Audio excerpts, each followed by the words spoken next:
Hey guys, welcome to A Little Help for Our Friends, the podcast for people with loved ones struggling with mental health.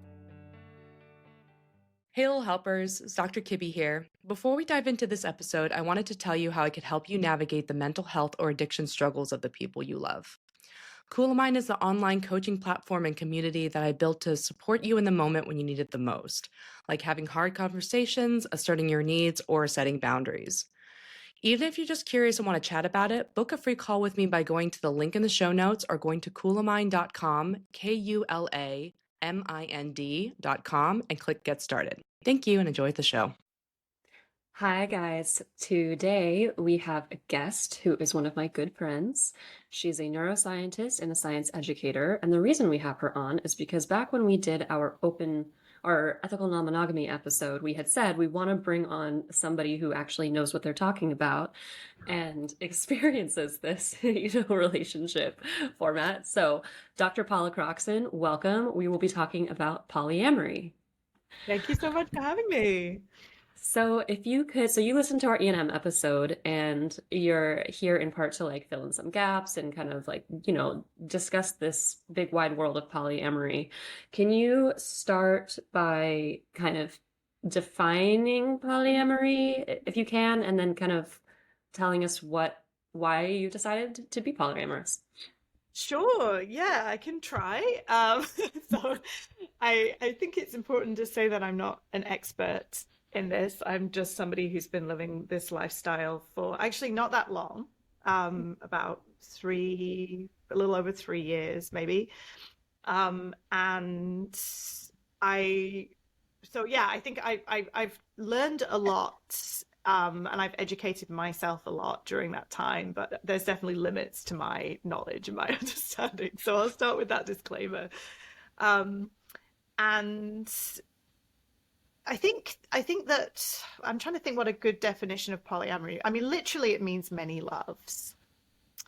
And I think that it has this expansive definition, for me at least, where non-monogamy can mean that you have a main relationship and you seek other people outside of it, but that maybe you have some kind of limit to what those relationships with other people outside your main relationship can look like. So, for example, an open marriage is ethical non-monogamy, but it's not polyamory. Why? Because you prioritize that relationship, and you might have some rules like you can't fall in love with other people. And if you find yourself going down that road, you have to stop it, or maybe you have some veto power over the other person. In my mind, polyamory is the idea that you can have many romantic relationships, or many deep relationships, because aromantic people can also be polyamorous. So I don't want to exclude anybody from this definition. And that can look a number of ways still, and there are a lot of different shapes that I think that we can get into. But for me, it looks like having multiple partners who I engage with in a way that is not necessarily equal, but is equitable.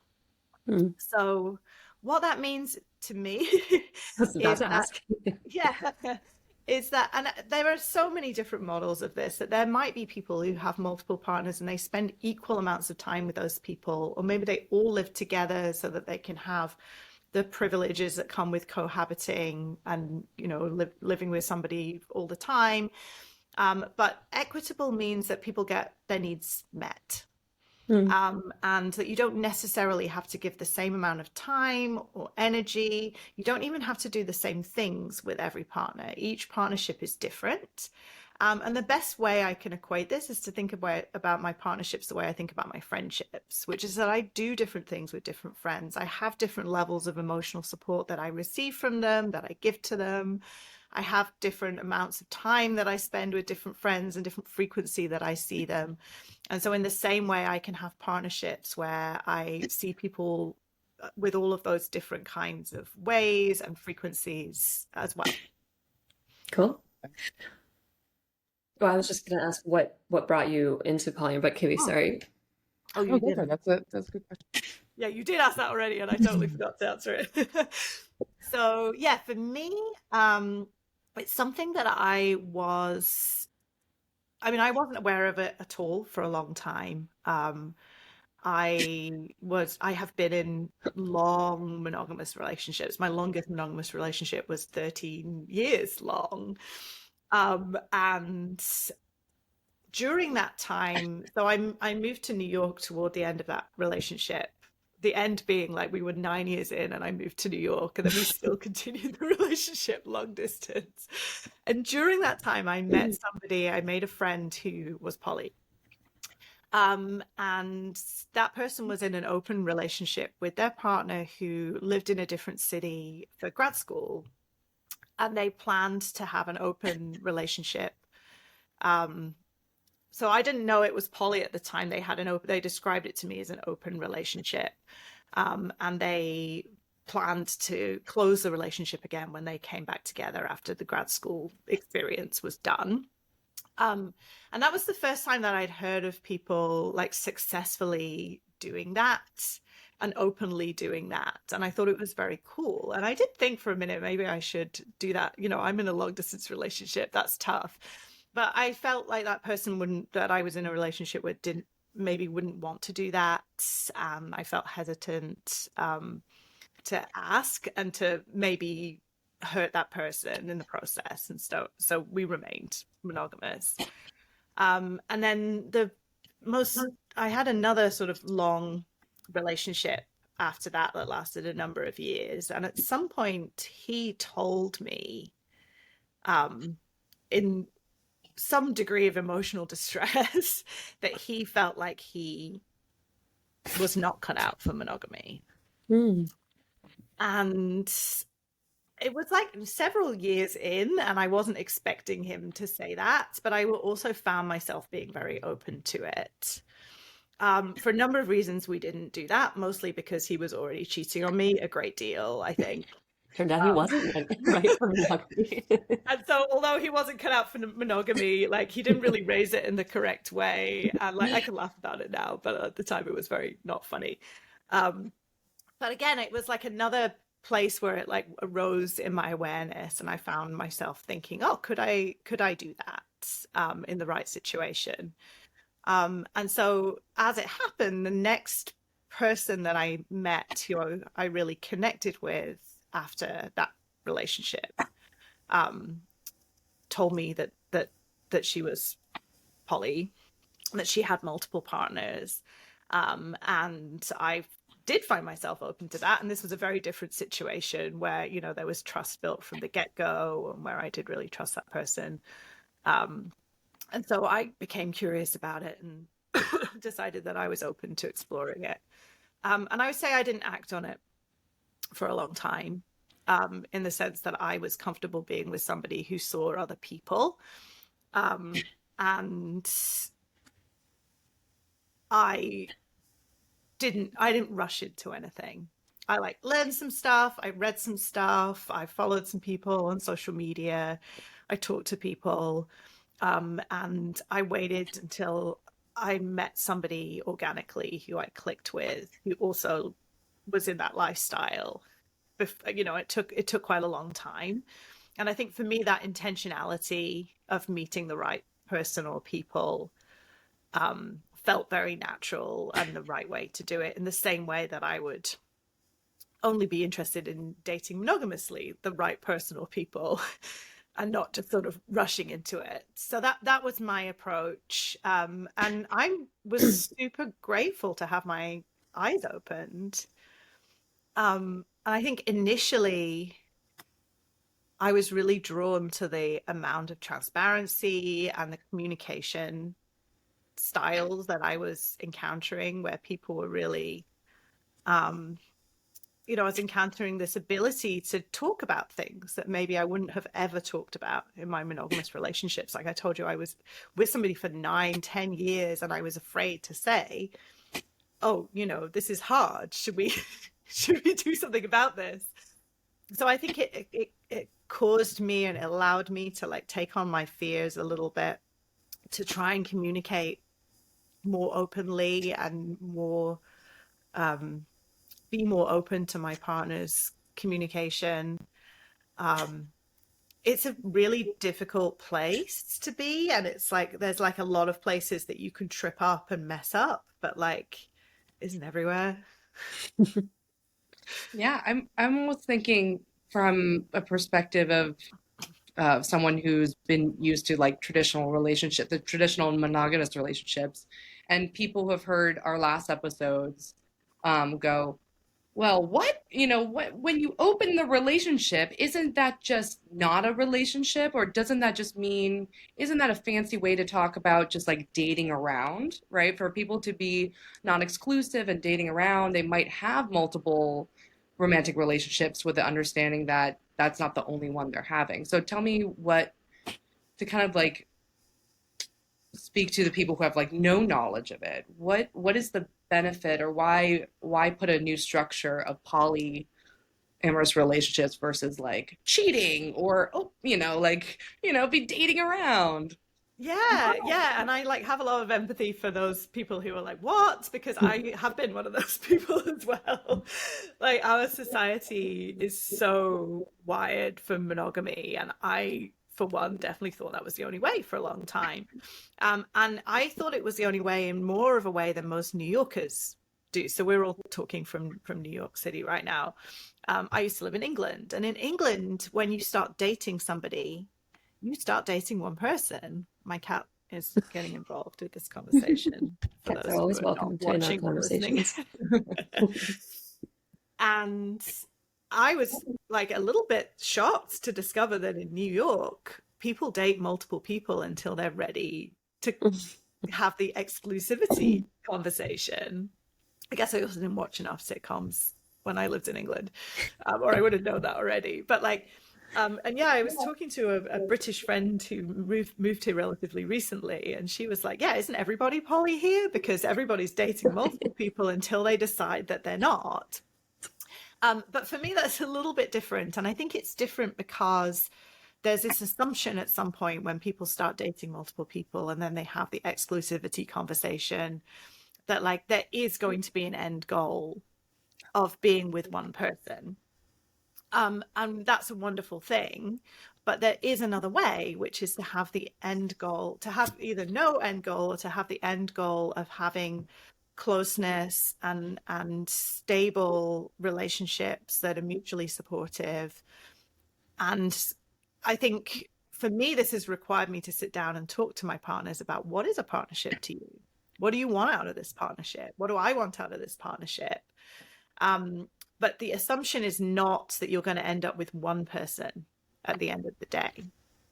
And sometimes polyamorists and people in this community talk about maybe not being on quite the relationship escalator. I don't know, have you guys heard that phrase before? So the relationship escalator is the idea that in a monogamous relationship, you have these milestones that you might want to hit. So you might start by dating, and then you become exclusive, and then you meet the parents, and then you move in together, and then you marry, and then you have kids, and so on and so forth. And if you're poly, you can do those things with one person or more than one person as well, except the marriage piece, which is that's a whole different topic that I don't know if I need or want to go into more depth about. Like you can go through all of these steps, but it's not assumed that you're going to. And so I think one of the reasons I was drawn into this kind of lifestyle is because I never wanted all of those steps. Even in my monogamous relationships, I knew that I didn't necessarily want to live with that person. I've actually never lived with a romantic partner. And I didn't necessarily want to get married, and I knew at some point I knew for sure I didn't want to have kids. And so it allows you to kind of operate in a different shape. And I think the reason that we talk about the relationship escalator is because naming something allows you to make conscious decisions and choices about it instead of being carried along by it. And then, you can choose to be on that or choose not to. We'll get a different expert for our next episode on bigamy, but for now, I do like this idea because when I think about because I was definitely one of those people who like dated around until the exclusivity conversation. I like kind of made a point of it because it's like, I'm not going to give exclusivity to any man unless he really wants me and makes that no. Um, but it is kind of this like almost, it's not competition, but like you're only going to take one man up that escalator. And so you kind of have this like wide open sense of like, okay, like I'm going to date around, but like ultimately I'm going to discard all of you. And so it doesn't, I don't know how naturally those relationships progress. It would be such a different experience to just like, if I knew that somebody was gonna, I don't know how to say this exactly. If I knew that I wouldn't just have to pick one person to make it forever with, and that I wasn't going to make quick decisions, like whoever I choose to be physical with, for instance, or like develop an emotional relationship with actually would maybe last for like as long as a friendship, then I think I would make pretty different decisions about who to do that with and um, how fast to take that relationship. And it would also just be really interesting to be like, yeah, like I'm not necessarily going to take you up the escalator, but we're going to like hang out in the courtyard for as long as we want and like jump on the escalator if we want to, but not necessarily. And just, yeah, have a natural kind of, I don't know, thing going with a person. It's kind of a cool idea. Yeah. Um, you became poly around the same time that you, I feel like, discovered your own queerness. Do you see these things as related? That's a great question that I ask myself all the time. Yeah, so I think the truth about my queerness is that I probably already always knew on quite a deep level Mm, about it, but I was so much in denial of it that I was making out with women um, with the permission of my partner at the time, but wouldn't have said that we were poly, and I wouldn't have said that I was doing that because I was bi. mhm. And that's a label that I now use. And so I think yeah, I was really, really deeply in denial about that for a really long time. And so it sort of took for me, I think, to meet myself, to meet the right person. I got into my first relationship with a woman. It felt very natural to me. And I was kind of like, oh, yeah, I guess I've been like this all along. But at the same time, I guess I just never reckoned with it before. So yeah, one question I ask myself is it really better for me to be poly because I'm bi, right? Because I'm attracted to multiple genders. So bi doesn't necessarily have to mean two genders. Like some people might also use the word pansexual. I haven't used that much about myself, but it could also apply to me. I'm like really attracted to the person Mm. rather than the gender that they have. And I think that gives me like a wide range and a lot of choice. And I don't think I have much of a physical type. Um, I definitely have a type in the sense of how I like to engage with people on a sort of brain and emotional basis. But yeah, I think it is really nice if you're bi to be able to have more than one partner and be able to have partners of more than one gender and to be able to exercise that. But I also don't want to play into any, like, I sometimes feel like I'm playing into a stereotype by doing this The because I think there stereotype is, that, it's very, yeah, it's very weird to be bi. You know, you kind of get discrimination on all sides. hmm Like, I think straight people just and other queer people think I'm promiscuous and that I must, just have no discrimination about who I am with, and that like it's somehow more dangerous for me to be. But I've heard all sorts of things about myself that must be true because I'm bi over the years. this has Um, always perplexed me so much. These like this bi, like these bi stereotypes. Why in the world would that mean that you're more promiscuous? What's the other one? Oh, the other one is that bi people don't actually exist. They're just gay and in denial or something. I've heard that so oh, many times. mostly from Likewise, yeah. straight men saying, yeah. And then the other trope that like, if you are like a man and your girlfriend is bi, then she's going to cheat on you with a woman or like can't possibly be happy with just you. I hear that all the time as well.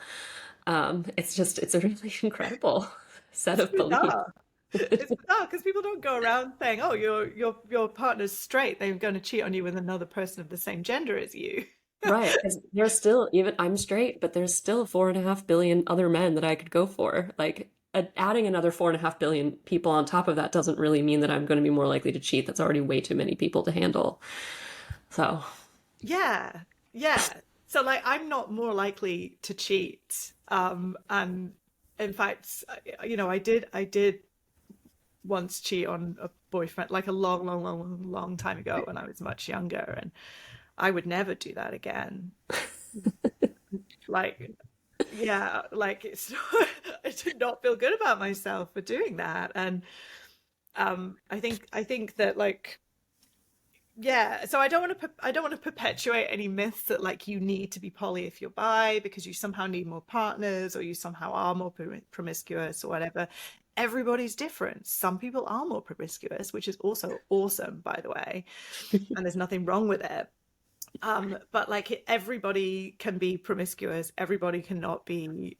It all depends on who you are, really. But for me, speaking personally, it is really wonderful for me to be able to engage with partners of multiple genders, and to be able to have these different shapes of relationship be meaningful in their own ways. And I don't think I would just describe myself as poly. I would describe myself as a relationship anarchist, in that I think that, and I've always felt this way, that like my romantic relationships, my friendships, my relationships with family members, whoever, none of them take precedence automatically because of the kind of relationship that they are. And so, even back in the day when I was monogamous, I would have friends tell me how much they appreciated me still being there for them and making them feel like a priority, even when I was in a romantic relationship. And I have sadly lost a lot of friendships over the years with people who got into romantic relationships, especially straight men. Like, I mourn a lot of my friendships with straight men where for some reason I couldn't be friends with them after they got into a romantic relationship, especially once they got married.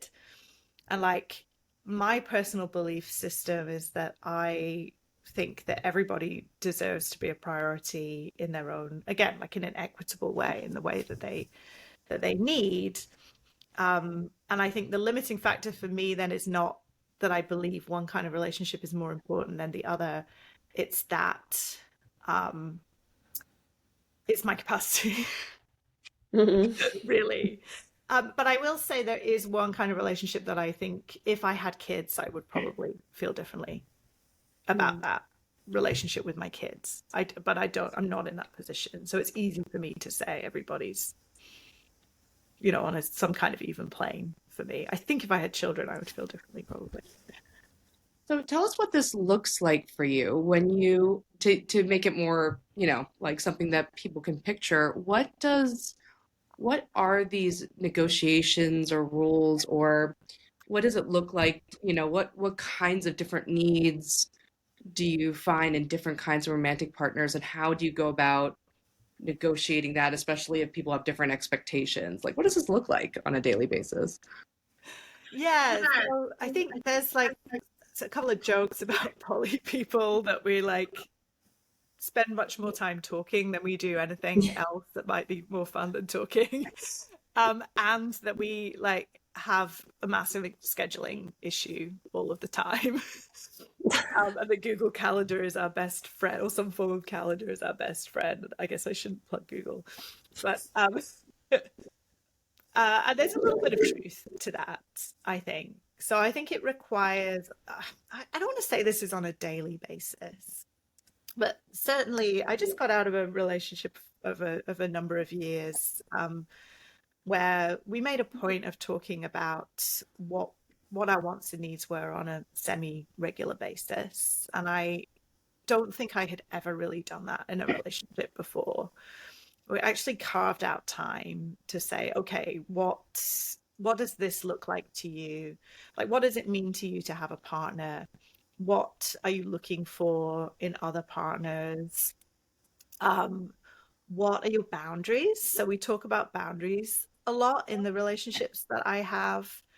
Um, so there are additional considerations when you have multiple partners in terms of like people's emotional safety and people's physical and health safety, right? So one question that you might ask a partner who has other partners is, it might be something as procedural as like, if I go, like, are you my emergency contact? Um, can I rely on you to do that?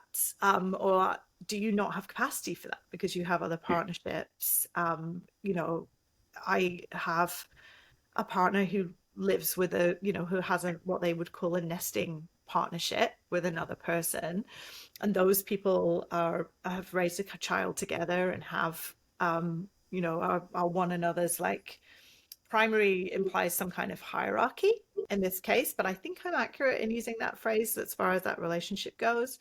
Um, so those people, they may not have the capacity to be my emergency contact. Like maybe it's more appropriate for me to have another partner do that, or have a friend be that person for me. My family all live in another country, which would make it very difficult for them to be my emergency contact. Um, or you might want to talk about like how frequently do we want to spend time together, and really be explicit about that, because it's not assumed that I'll spend every single weekend with a partner. Even I haven't really believed in having a primary partner, but like an anchor partnership, a partner that I spend more time with, that I'm more involved with, where I've met their family members, my family know about them. um, it's also can be useful if you're poly to have a person that you can tell people about that's your partner, because you don't always want to have that whole conversation with every single person you meet. It's a lot. So yeah, there's all kinds of things that you might talk about there, like the frequency of the time you spend together, but also like what are you comfortable with? Like who are you comfortable with me seeing? Is there any line that you draw? What protection are we going to use sexually? How often are we going to get tested?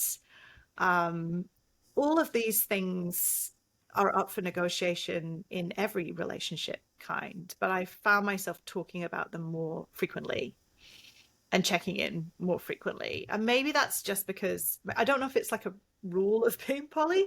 Maybe it's just a result of being more drawn to people who are more communicative these days. But for me, it definitely looks like, okay, maybe every 3 months we're going to talk about how things are going and how we're feeling about things, whether we do want to shift, whether we do want to get on the relationship escalator anywhere. But with my less involved partnerships, it might not look quite as structured as that. It might more look like just being able to sit down and have a chat about that as and when, but you don't necessarily need to schedule it. It's funny when I imagine being poly, part of me sees this like instead of the escalator, this like wide open field where you just get to like explore and just, play and be you. And then part of me sees like a chore chart where it's just like so many like boundaries to keep in mind and check-ins to have and like like deep, like heavy conversations. And I'm like, oh, woof, like that feels really heavy. And a part of it feels really light. Does that part ever exhaust you, or is this, it sounds like it's one of the biggest draws. Yeah, I think the communication piece is a big draw. Yeah, it can be exhausting. I think like taking into consideration like multiple people's needs Mm-hmm.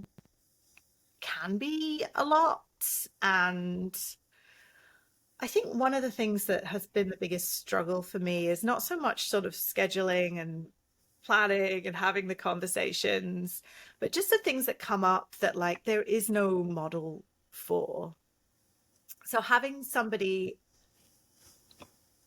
dealing with something or something surfacing for a partner that maybe um, you wouldn't normally have to deal with in a monogamous relationship. Like a partner, for example, a partner disapproving of somebody that you see,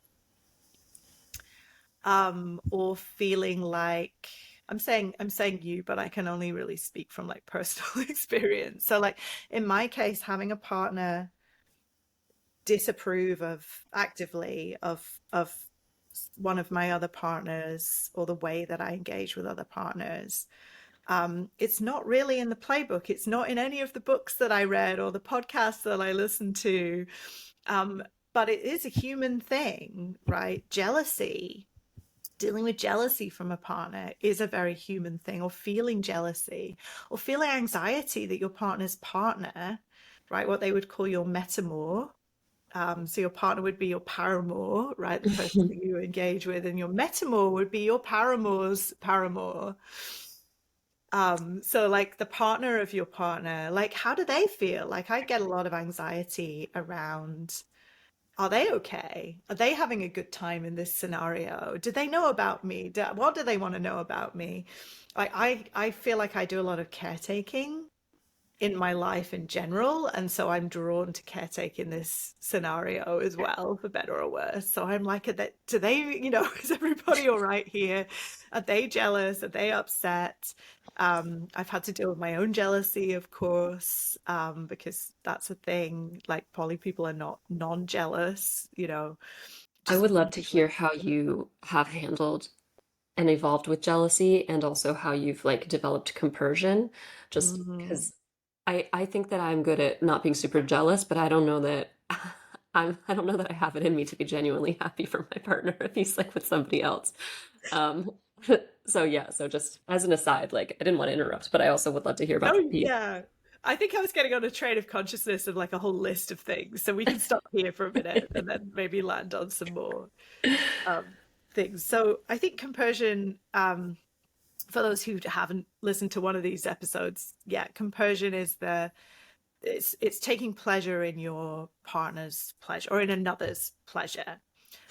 It's kind of framed as being the opposite of jealousy, in that you feel real joy in the joy that somebody else is feeling, and specifically in this context, it's taking joy in your partner feeling love, connection, maybe having a physical relationship with somebody else, to the point of like maybe even being present for that situation. As in some poly relationships, there's all kinds of dynamics, including a dynamic where you're actually around for some of that, and you witness those two people interacting as a dyad and you feel joy for them.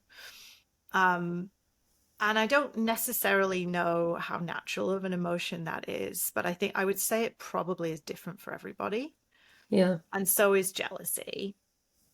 And I do think I'm a person who naturally experiences less jealousy, which in the past hasn't always been great for me, to be honest. Like when I was being cheated on, I think the fact that I didn't feel a lot of jealousy meant that I was missing a warning sign, or I was overlooking warning signs because I was happy for that person to have a lot of independence and be doing their own thing. And I give a lot of space. And so that means that if somebody does want to do something not okay with that space, they can. And I have to say, when we did talk in that one relationship I mentioned where the person said that they might want to be poly, the one person I really was not up for being poly with was the person that they were cheating on me with. Um, Mm. I felt no compersion for that person whatsoever. And I was like, yeah, this person does not mean me well. They feel they mean harm to me. I sort of knew that, and I was like, I'm open to being poly with another individual or individuals, but not this particular person. So I also think it's situation dependent a little bit. Um, so I think for me, yeah, I haven't had a lot of jealousy, and maybe hand in hand when I did start getting into poly situations, I did feel a lot of compersion before I knew what it was called. Hmm. And I think for me, it's a little of just, I do feel a lot of joy in other people's joy. And maybe that just makes me very lucky to have that. It's like, I don't know if I've cultivated it. And then there's also the piece that I have cultivated because it's important for me to engage in this lifestyle and try it out and see if it's for me in the long term. And then it's also, I think, been really, oh wait, there was a third thing and I've forgotten what it was now. Oh, maybe it'll come back to me. Because it's not just about trying it out. I think it's also, oh, I know what it was. It was a communication piece. So because communication has now become so important to me, and transparency and honesty, like it's actually really nice for me to know what the people in my life are up to and hear their news. And if that means hearing some details about a date that they went on and a thing that they did together, or a place that they own together that they go to, or whatever it is, or something a little bit more, salty, then that's like, I have discovered that I'm up for hearing about that. And that's a form of compersion as well, in the sense that like it brings me pleasure to be included in the conversation and to know what's going on. And for me, that outweighs the feelings of jealousy I might have because they're doing that thing without me. But I also think compersion comes with a partner, or in each situation, who takes care of your feelings. Because I think a lot of jealousy and upset and the opposite, like lack of compersion for me, has come when I haven't felt enough, or I haven't felt like something was available. Like jealousy is often an emotion, I think, that gives us information. And the information might be like, oh, I feel like I'm not enough for this person, or I feel like this person doesn't want to do this with me, or I feel, like it's often not really so much, I don't want this person to be around another person. It's more like, even in a monogamous relationship, I might be like, why does my partner always want to go on vacation with his guy friends and not invite me? And like, that happened for me in a relationship, right? And when they did invite me, oh my God, I did not want to be there at all. Like, it wasn't good. And I like was like completely cured of my jealousy in that area, because I was like, yeah, you go. I don't want to be part of this. You drink beer at 9 a.m. in the morning. I can't handle that. So, so yeah, they're not two sides of the same coin, but they're definitely related to each other. I wonder if the jealousy piece would be like the way you're describing it makes sense. And I feel like a lot of people would feel that. And when even thinking about, oh, I'm going to explore a polyamorous or open relationship, there is an inherent understanding that, yeah, you are not enough, because even by your definition of relationships is like, I have different needs met by different relationships. And that makes sense on one level. I'm like, yeah, of course. I have tons of different needs that I satisfy outside my marriage.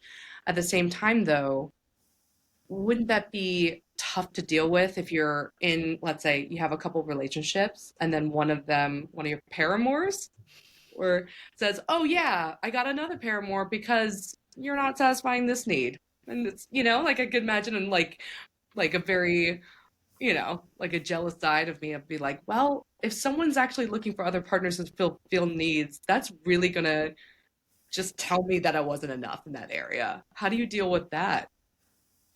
Well, hopefully you deal with it with a lot of compassion in any situation. And like that is something that, you can say, yeah, I'm seeking somebody else because you're not enough. Or you could say, hey, we've been married for like 20 years at this point, and like we no longer have a sexual relationship. Like, how would you feel about, I value this about you and this about you and all of these things. You bring me so much joy and security. I love doing these things with you, but I also have a need. Right, this is a very extreme example, but it is one that you hear about if you listen to, Dan Savage or somebody's, advice column type of show, then you'll hear people dealing with these situations all the time. What are you going to do? Discard that person from your life? Walk away just because you have a need that they're not meeting? Or do you negotiate that? And you say, look, it doesn't mean anything about you if I go and seek this somewhere else. You also hear about it in the situation where somebody has a kink that their partner isn't into. And again, it doesn't necessarily mean that that partner's not enough. It just means that that partner is not into that kink. And like, you can't really often control what you're into and what you're not into in a situation. But perhaps there's a world in which that person really needs to try that out, or really feels like they would be fulfilled in having that. If they can have a compassionate conversation with their partner and say, especially in a poly situation where it's assumed you're going to do that anyway, right? And say, this is this is something I really want to try, and I found somebody who will go to these things with me and try this out with me. And there's also another way to frame it, which is the way that I tend to frame it with my partners, is that it's not that nobody's not enough. It's just that everybody's different. And I just want to be able to be open to connections as they come along and able to make those connections. And there does have to be a lot of care. So another thing that might be good to talk about at this point is the concept that like the new is always the shinier, the more alluring, the better. And I think a lot of these emotions and concerns don't just come up around not being enough, potentially, but also come up around, well, what happens when you meet somebody new and you have all those butterflies and you're really, really into them and you're really excited about them, and you have what is often called new relationship energy, or NRE. There's lots of acronyms in this world for some reason. Like, new relationship energy is exactly what you think it would be. It's the energy you have in a new relationship, and it's something that you sign away when you sign into a monogamous relationship. You kind of give that up, right? You might get a little bit of it if you're someone who has a sort of mutual agreement or not with your partner that you can flirt, right? And flirtation is usually a socially acceptable way of exercising a little bit of new relationship energy type feeling. But if you're poly, then a socially acceptable way is to actually date somebody new and have those butterflies.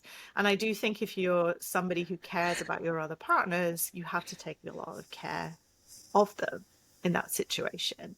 That's when a lot of emotions can arise, because of course the new is always shinier and more exciting and more fun and more energetic, and you're learning all these things, and you're maybe even shaping yourself for that person a little bit, right? It's hard not to shape yourself for a new partner when you meet a new partner.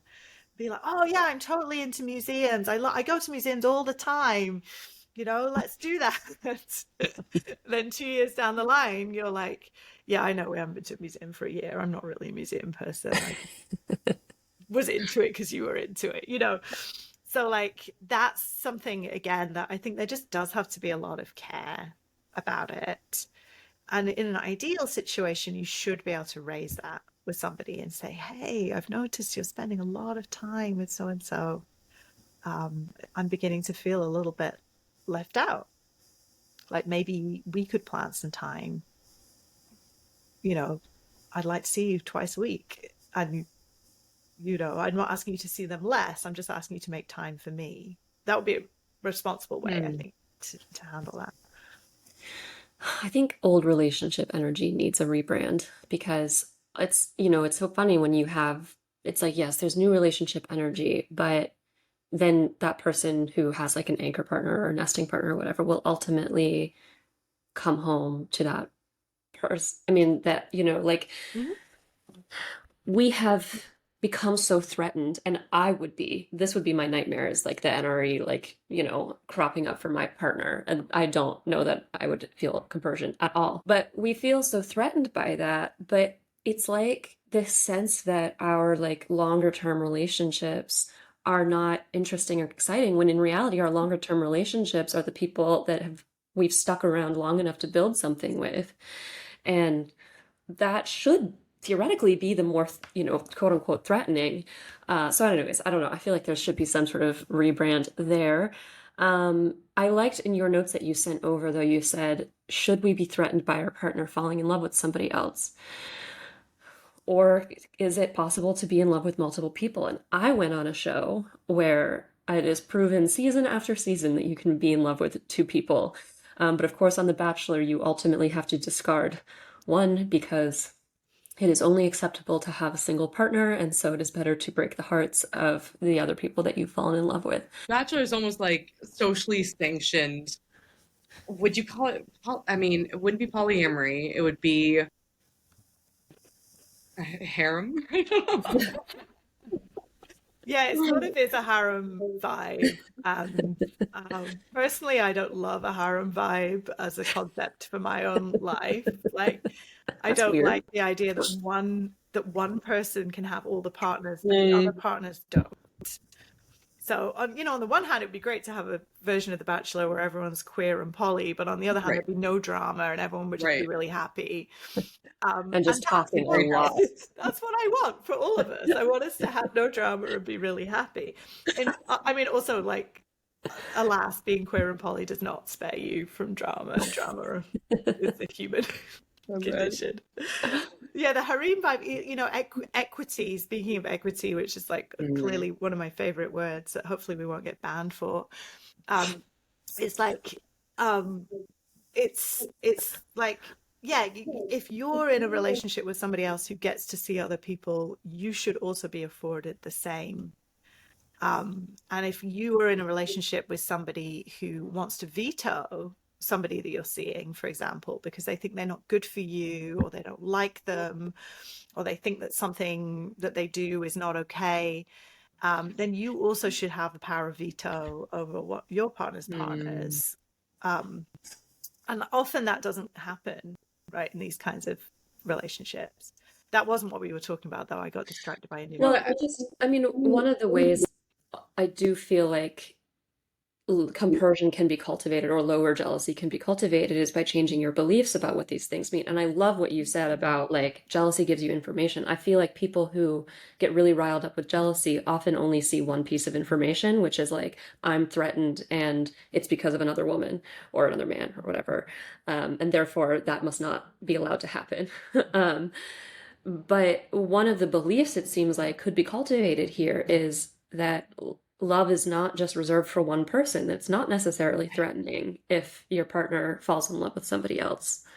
Well, here, I'll argue the other side of like, okay, let's say we've had messages from people who said like, okay, I'm thinking about opening up the relationship or exploring polyamory, but like when you open that door, I might not be able to be closed again. So what if my partner falls in love, has that new relationship energy, and as like almost a stereotypical like husband falls in love with a nanny because she's new and bright and doesn't have all the baggage of the marriage, right? It's like how can you compete, quote quote, or how can you stay secure in the parts of your relationship that you have and knowing that person won't just run off with the new shiny thing? Yeah. So I think those people are right in thinking that once you open it up, you probably can't close the door. But it's not because, in my mind, it's not because it's better or shinier or more threatening or any of those things. It's because the other people involved are human beings. And I think a lot of times when people open up their marriages or they say that they're going to be poly, they're thinking, well, I need to take care of myself and my partner and my partnership. And they forget that the other people are real people who also deserve to have love and security and old relationship energy once it develops and connection. And like, there's a reason why you can't go back if you have multiple partners, because those partners are not like in The Bachelor. We've been taught that other partners are disposable, right? So yeah, it is a risk that if you open yourself up, you're more likely to fall in love with somebody else. It's not the only way that you can fall in love with somebody else, as many of us painfully know, right? It can just happen when you're not trying to do it. But let's say that you do. then that person is a whole person who is potentially in love back and has needs. And so one of the reasons I think you can't go back, why I couldn't go back easily, is because I value those people in my life. And I'm not prepared to just say to them, well, now I don't care about you because I've made this person my priority. Because that's not how I see people. But I do think, like, one of the reasons why I think open relationships can be so dangerous is because they still hold this central partnership as somehow being more important than the other human beings involved. And like, that would be dangerous for me, like to get into a relationship with somebody where I knew that there was a risk that even if I did fall in love with me, they would set me aside because it was a threat to their relationship. I wouldn't want to engage in that dynamic at all. So for me, I'm not very interested in being in a relationship with someone who's in an open relationship or That's who's just so interesting. non-monogamous, right? It's just risky for me. Yeah. Yeah, I think that's so interesting to think about because I would even think that an open relationship feels safer, especially in like I have an anchor and these other people are places that I could explore this kink or this other need, but I could always this person is my number one. And now that you're saying this, I'm thinking about a friend who wanted to experience a threesome. And when she started meeting and or going on a date with this couple, it was so complicated because it was very clear that the guy really wanted this and the girl was going along with it just to try to be, like shake things up and spice, but it was clear that it was like mostly driven by the guy. And then so she had to navigate that awkwardness and the jealousy that popped up, but also at the end when the girl was too like jealous or she felt so uncomfortable that she was like, no, I don't want this. And then it was all about the couple kind of negotiating this and my friend was left being like, okay, I'm a person, Yeah. like I just went on this date and these two people were like, ew, no. And then I'm like, I'm not an accessory that you could try out. Like I this was very vulnerable for me and now I feel really bad about myself. So I'm gonna go. So it is interesting to think about how like poly relationships respect that these quote other people are like other people. Yeah, and I'm not saying all open relationships have this shape, right? There's definitely this trope of the unicorn hunting couple, right? That I think has a Yeah. grain of truth to it, right? Which is you see, and if you go on dating, sometimes I go on dating apps. I would say I spend more time like just like looking on dating apps and doing anything about it. But like, when I'm there, I see couples who are looking for a third,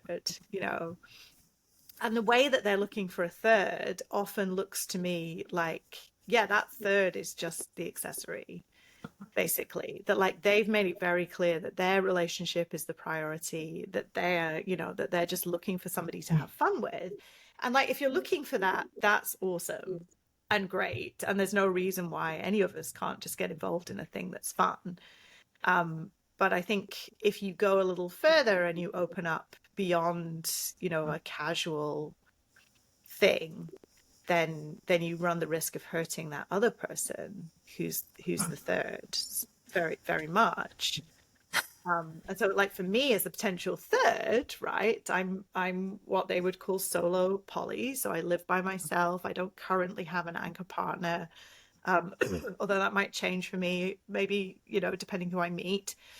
So right now I could end up being that person. And so for me, I'm like, I have a little bit more scrutiny around that. And if I do want to get involved with a couple, I would rather get to know them one at a time as individuals, develop my own relationships with those people. I was unicorn hunted once, and it did kind of suck. I mean, it was this couple who were thinking about being open, but they weren't thinking about being poly, I don't think. But that wasn't totally communicated. But the problem was I'm not bi. And so the girl and I couldn't have that relationship. And so then there was jealousy, but like I did have feelings for the guy and attraction towards the guy. And so then that kind of got messy. And then we just all tried to be best friends. And that kind of worked. But yeah, ultimately, like I'm not in contact with either of them anymore, and it is kind Mm. of a bummer, and it was difficult to navigate. So I guess I was a unicorn hunted. Yeah, yeah, it is a tricky one. But I think I want to revisit for a second because you did ask explicitly about falling in love with another Hmm. person and like, is that possible? I mean, we've just answered that question with the Bachelor example, right? Yes, it's absolutely possible. I think many of us have been in love with more than one person at one time. You know, does that give you the right to engage with both of those people? Potentially, if you could negotiate that situation, right? There's sort of no reason why you couldn't if you were poly. um is it a threat to another human being for to be in love? I think this is like a cultural thing that is the same reason why I found myself, and I'm sure I'm not the only person who's found themselves discarded by friends who fell in love Hmm. to some degree, right? It's if you think that falling in love is somehow a better relationship than the like deep, long-lived, like grand romance of friendship, or the like absolutely earth-shattering, beautiful love of a family member, then yeah, you are going to start treating people as if they're not enough and as if it's a threat to them that you fall in love. If you think the person that you fall in love with is somehow on a pedestal and better than everybody else, which is now, I think, some true feelings that I have coming out here. And I'm trying not to sound judgmental because I don't like to judge other people. But like, I do think that, yeah, if you feel that way, then the person that you fall in love with is a threat to not just a romantic relationship you have, but any relationship that you have. And so one thing to think about when you think about falling in love is that love is not, this isn't a zero-sum game, and love is not a limited resource. Time is, Hmm. but love doesn't have to be a That's a good limited point. resource. There's no reason why I can't cultivate all of the loves in my life Yeah. as long as I have time for those to cultivate those loves. I am seeing how it's such a radical shift in perspective because the like being steeped in monogamy forever has meant that like the person who gets the most time from you is the person you are most in love with. So it's like if I feel the most love, then I must like prioritize and go in that direction. But I can imagine a situation where like I feel really intense in love feelings with somebody, but that is not the best partnership. And so if you don't have to choose, it's kind of like, okay, maybe I actually spend more time with the better partnership that the person who's more collaborative with me, right? Who I also love. But then I can experience these like in love feelings with another person if I just snip that like thread a little bit. Sounds kind of cool. My last question is how does building a family work? Like how do you see that was an interesting point that you brought up earlier about um, a poly relationship where kids are raised. Like how do they do that? Like who are the parents? Who's allowed to be involved in making decisions for the kids, upbringing? Like Yeah. So again, I think this is a much bigger question than in a poly relationship, who's right. involved, to be honest. So, but let's start there. So, I mean, I don't know because I've never done it myself. But from what I can tell, all shapes are possible. So it's possible that the people who are the biological parents or like the parents that like were most involved in the creation of the kid or kids um, are the ones who live with the kid and raise the kid or kids. And then others, partners, may be not involved at all, right? They might just be involved in the adults' lives and not involved at all.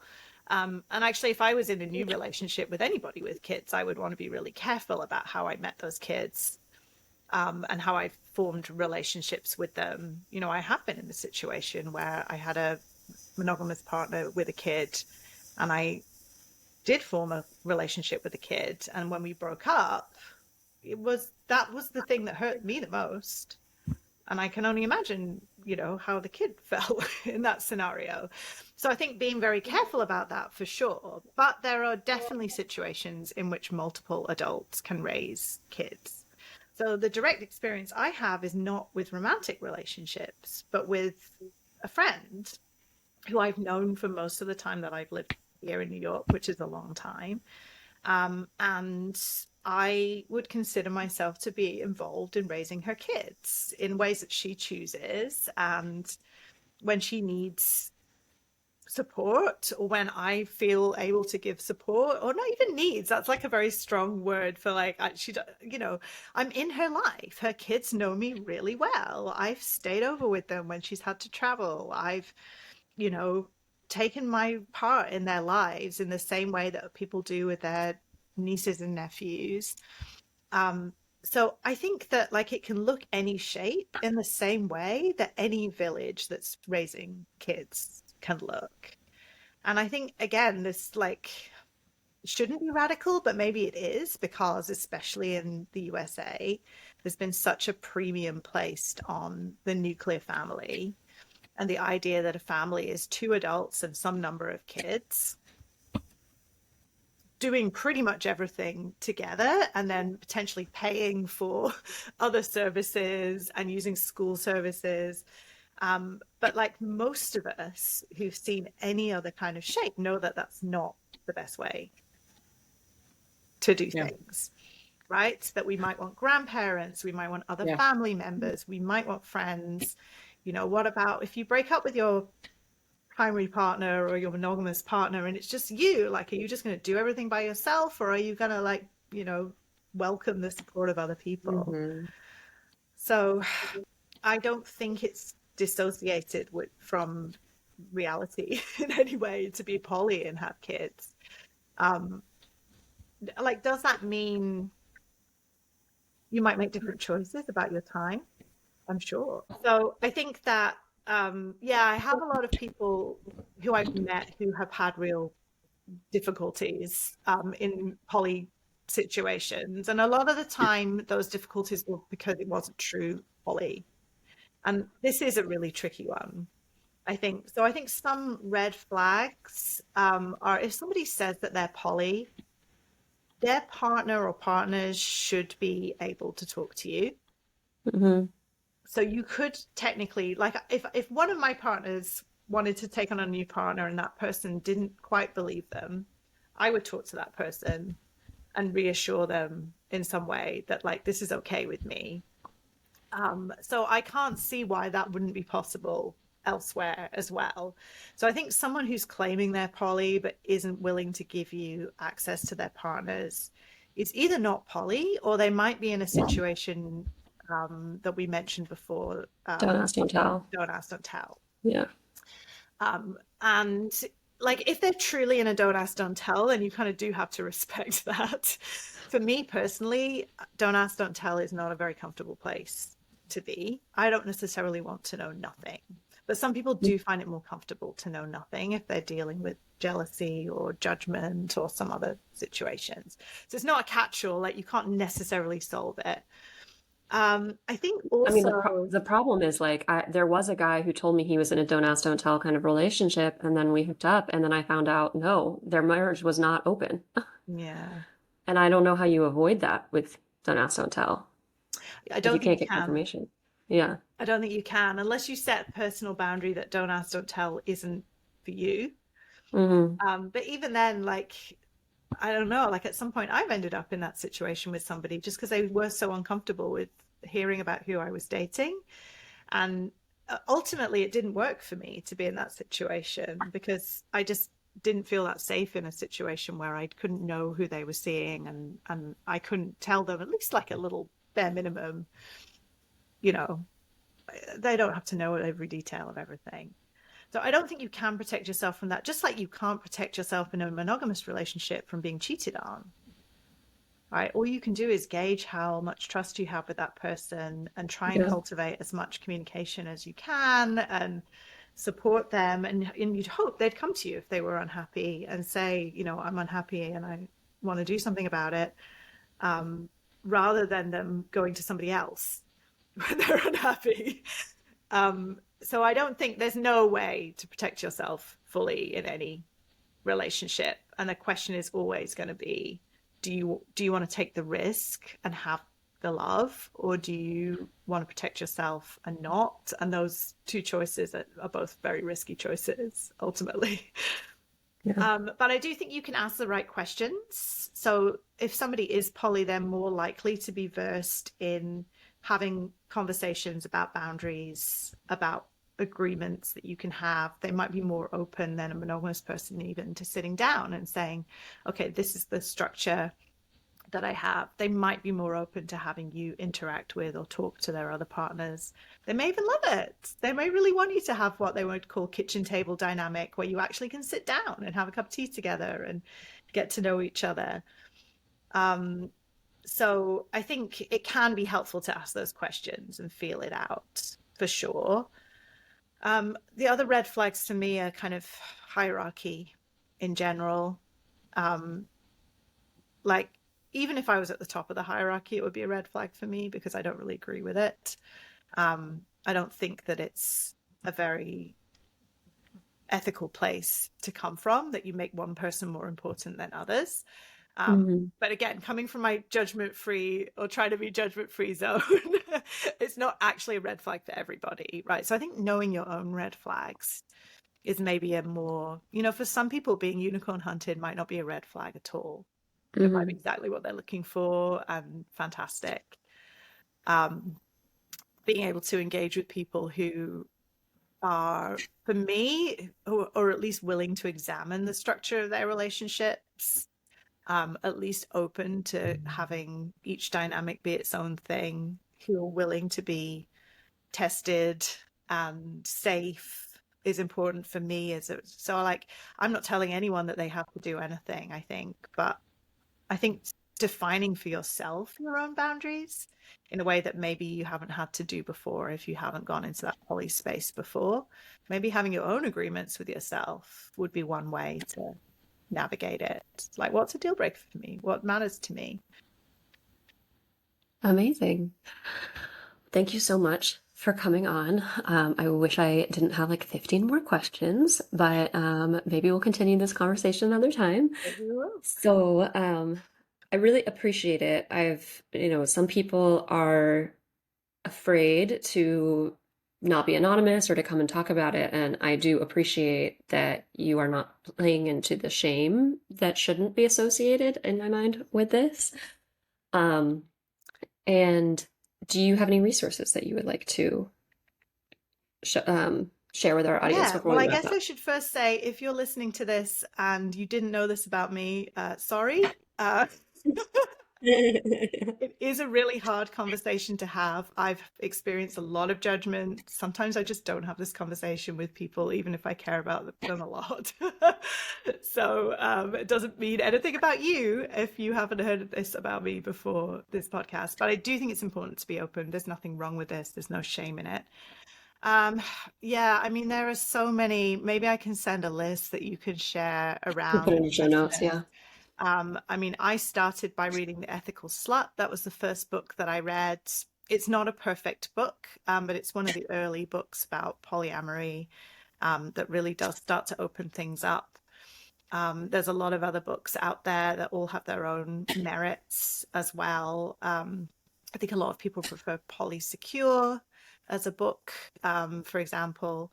There are a lot of great content creators on social media that I can't think of off the top of my head, but I can send you all a list to share around as well.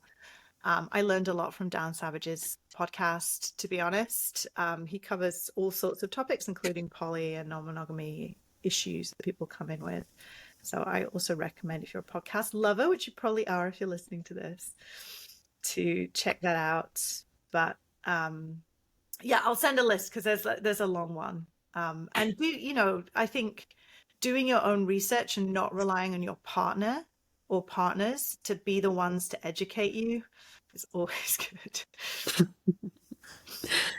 Amazing. Well, little helpers, if you'd like to give us a 5-star rating on Apple Podcasts or Spotify, we would appreciate it. And for now, we'll see you next week.